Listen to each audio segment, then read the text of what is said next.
Kjo mirë që më doktoj, ishin 4 persona, këto ishin femra. Kanë vajtë pa ndjenja në spital. Nga gjusë kamë ka. Ishtë me mafë, tu. Deri këtu larë.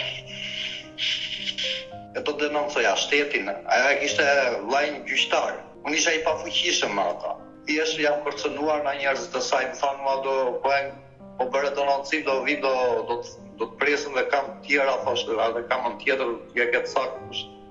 E di çam ka thënë avokati mua. Po. Me erdhi mi mori ca firma ky mua, me dinakri, e mbylli çështjen, më tha mua, ikës hash do të ma ata, më tha mua. Banë këta horrët ta çan të jashtë. Por i thashëm, pse më kërcënoni, pse më shani, për çfarë arsye, i thashëm. Ata i rash kur të ikës do të vim aty do të vrasin, thoshte. Hajde më vrisni, thashë, unë i vdekur jam.